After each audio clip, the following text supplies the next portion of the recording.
दलित जोड़ने से इनका, दलित तो ये मजबूरी में नाम लेते हैं, क्यों दलित तो जिसे दलित कहते हैं वो इस देश में सबसे बड़ी आबादी में है और वो अपनी ताकत का एहसास जानता है। जब वो चाहे वो सत्ता के मामले में आप देख लीजिए कि जिधर वो झुकता सरकार उसकी बनती है, तो इनकी मजबूरी है। और जब ये जो हिंदुत्व की बात करते हैं उसमें भी बहुत बड़ा वर्ग है जो दलितों का है जो खड़ा नजर आता है, तो इन्हें तो मजबूरी में नाम लेते हैं। लेकिन वास्तव में चाहे ये राजनीतिक मामले में हो, धार्मिक मामले में हो, ये सिर्फ अपने लाभ के लिए दलितों को जोड़ते हैं। लेकिन जब लाभ देने की बात आती है तो चाहे आप सरकार के कोई भी आंकड़े उठा लीजिए, कितने मंत्री उन्होंने दलितों के बनाए, कितने चेयरमैन उन्होंने दलितों के बनाए, सिर्फ कागजों में गिने चुने 2-4, और वो भी वो लोग जिनकी विचारधारा जो है मात्र संवैधानिक न हट करके इनके व्यक्तिगत पार्टिक विचारधारा बन के रह गई है। तो सिर्फ आंकड़े इनके मुँह ज़बानी है, पेपरों में कुछ नहीं है। दलितों को बस ये यूज किया जा रहा है।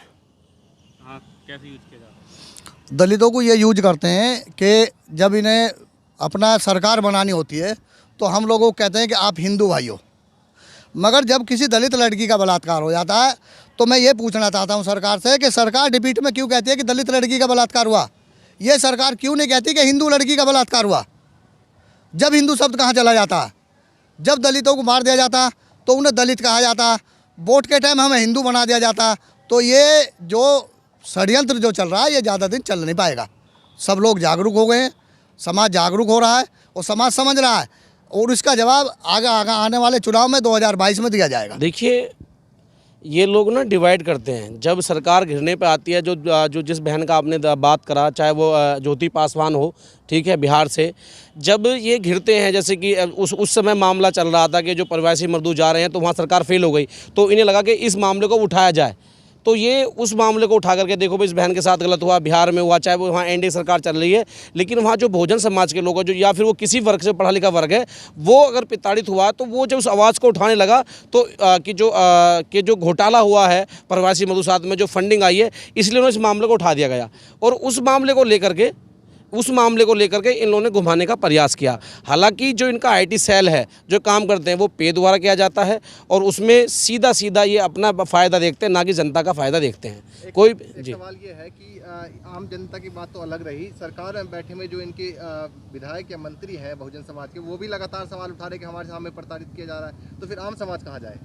देखिए, मैंने अभी आपको बताया कि जैसे कि जो विधायक इसमें बैठे हुए हैं वो खुद अपने आप को ठगा महसूस कर रहे हैं, चाहे वो किसी भी जाति समुदाय से हों, लेकिन काम विशेष से एक समुदाय का किया जा रहा है।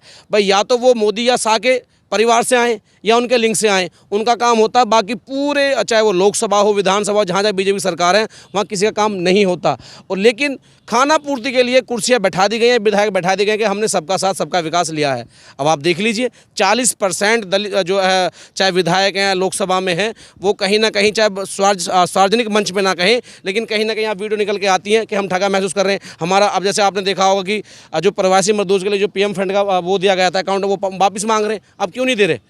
तो ये सिर्फ सरकार बनाने के लिए है और इसका रिजल्ट 2022 के उत्तर प्रदेश और 2024 में लोकसभा में इसका रिजल्ट आने वाला है। सरकार आई है, अपराध तो चरम सीमा पे है। वो OBC को ले लीजिए, आप दलित को ले लीजिए, मुस्लिम को ले लीजिए, एक एक जाति को टारगेट किया जा रहा है। और अब इसमें सुरक्षित कौन है? जो हमारे राष्ट्रपति सबसे सर्वोच्च पद पे हैं, उनको मंदिर तक नहीं जाने दिया जाता, मंदिर के बाहर बैठा दिया जाता है, मगर फिर भी कुर्सी से लोग बंधे हुए हैं। मेरे को तो लगता है कि इनका नैतिक पतन हो चुका है। ना पूजा में बुलाया जाता है, पूजा में अन्य लोगों को बुलाया जाता है। इस उत्तर प्रदेश के राज्यपाल को बुलाया जाता है मगर राष्ट्रपति को नहीं बुलाया जाता, और फिर भी राष्ट्रपति जी वहीं बंधे हुए हैं। तो ये जो नैतिक पतन लोगों का हो चुका है, जो स्वाभिमानी लोगों का मर चुका है, उसको इनको जिंदा लाना होगा।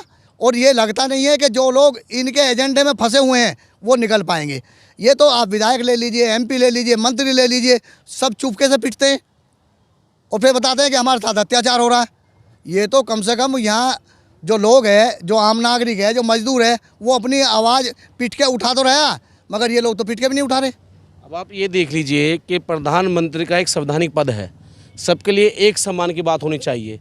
भाई आप लोग राम मंदिर पर गए, आपने जो है सुप्रीम कोर्ट की सहारा लेकर के वहाँ पहुँचने का काम किया, तो इसका मतलब तो आप फिर छलावा कर रहे हैं समाज के साथ में, आप लोग गुमराह कर रहे हैं। आप अपने एजेंडे में लाते हैं हम सबके साथ जाएंगे, आप मस्जिद में क्यों नहीं जाते, आप गुरुद्वारे में क्यों नहीं जाते, ऐसा निर्माण क्यों नहीं कराते। तो इसका मतलब ये है कि हिंदुत्व को बढ़ाने के लिए ये संविधानिक व संविधान का उल्लंघन है।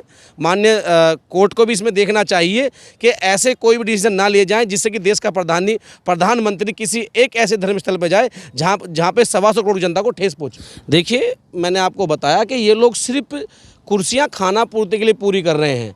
जब देश के सब प्रथम जो नागरिक होते हैं, माननीय राष्ट्रपति महोदय जाते हैं तो उनको जाने नहीं दिया जाता, विरोध होता है, प्रदर्शन होता है और उस मंदिर का शुद्धिकरण कराया जाता है। तो उसका ये एहसास कराया जाता है कि आप लोगों को सिर्फ हमने स्पेशल, मैं माननीय राष्ट्रपति महोदय को कहना चाहूँगा, सिर्फ उनको आंकड़े के हिसाब से कि हमने आपका एक आदमी बैठा रखा, लेकिन लगाम हमारे हाथ में है। भाई मोहन भागवत क्या है वहाँ पर, वो जाए कोई संवैधानिक पद पे। जब उत्तर प्रदेश का राज्यपाल, हालांकि उनका हक भी नहीं बनता, लेकिन उनकी मजबूरी है कि जब देश का प्रधानमंत्री जाए तो प्रोटोकॉल कहता है कि भाई मुख्यमंत्री राज्यपाल होना चाहिए, लेकिन जब प्रधानमंत्री जाए तो राष्ट्रपति को भी जाना चाहिए। लेकिन उन लोगों ने उस लाइन को काट करके ये एहसास कराया कि आप चाहे कितने उच्च पद पर बैठ लीजिए, लेकिन आपको आपके संवैधानिक ताकत का जो है आपको बिल्कुल भी संवैधानिक दायरे में रह करके आपका उसका लाभ नहीं होने दिया जाएगा।